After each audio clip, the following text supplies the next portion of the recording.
listening to this. You made a mistake, throw it aside. It is hard. Confidence was, rock bottom. And listening to your instructor. Small steps will get you there. Salut les amis, aujourd'hui on est avec Sawita, 61 ans, qui vient de réussir son permis. Ça a été un des plus gros challenges que j'ai eu en leçon de conduite et aujourd'hui elle est d'accord de partager son parcours avec vous. N'oubliez pas de vous abonner si vous voulez plus de tips sur la conduite ou si vous voulez entendre plus d'histoires comme ça ou comme celle-ci. Ensemble, on va parler de son parcours en leçon de conduite et des étapes qu'il y a eu durant tout son apprentissage, mais surtout cette interview va être faite en anglais. Vous inquiétez pas, je vais mettre les sous-titres ici en français. Ok Sawita, so how are you today? I'm feeling great today, Kevin. How are you? Yeah, like Kevin has said, I'm Savita. I'm 61 years old. And when I was 59 years old, I took up the challenge to take a Swiss driving license. How was it so far? Yeah, and when I went for the journey, I started the journey, I never expected it to be this big a challenge. Yes? I thought that just like I've done a couple of things in life, this is going to be smooth sailing. Okay. But the first examiner told me how hard this job is. How hard was that? It is hard, but it is not an impossible task. It's only that you have to take the task in a step-by-step manner. And most important, I think it is your confidence and your mindset that gets you there. Okay. Can you tell us how many times did you have to do or how many times you took the test? I took the test 3 times in the sense that this is my 4th time and 3 times I failed the test. The first time I failed miserably. Second time I failed. Third time I thought I could pass, but I failed. Okay. and the 4th time? And the 4th time, luckily, I passed. Was it really luckily? No, I did do a lot of work, but then I think the credit goes to both my instructors, Sebastian first and Kevin. Kevin especially because he shaped me up. Okay. Yeah. Thanks. Can you tell us a little bit more about the first 3 attempts, how you felt, like emotionally, mentally, also technically? Yes, because the test is not very simple in the sense that there are various aspects that goes into driving, especially in Switzerland. And I used to have a driving license in my country, India, and there the system and the rules are very, very different. So if you want to come here and start learning here, first you have to unlearn what you learned there. And that's not an easy process because it is like the rules here that are total opposite to what you did there. And unlearning is difficult, like I just said. And then you start learning. You start learning bit by bit.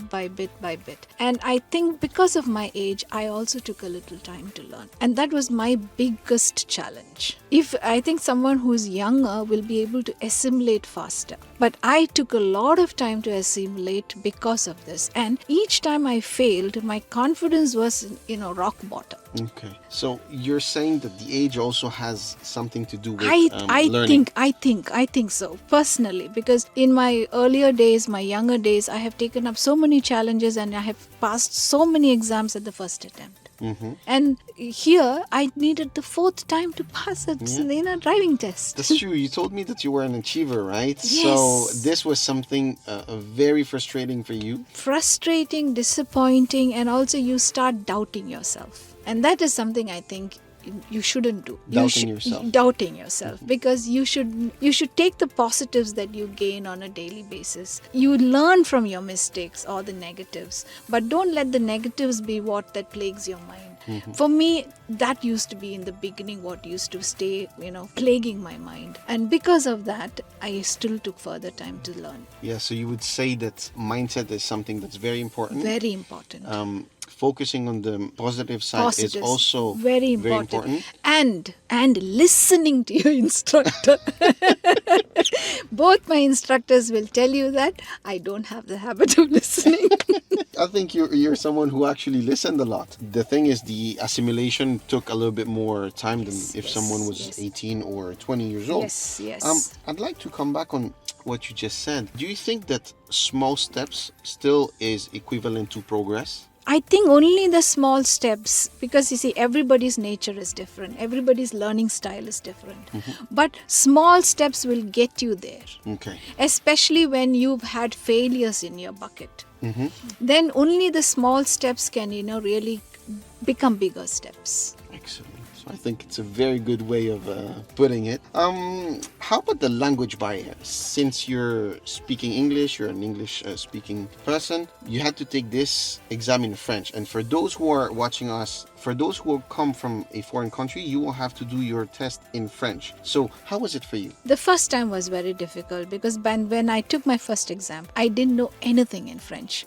In the sense that, yes, only basic rudimentary things, but then listening to a French speaker say things is very different from the way I speak French. Then I started learning French. And in this final attempt, actually, even if I had got a French examiner, I think I would have been okay.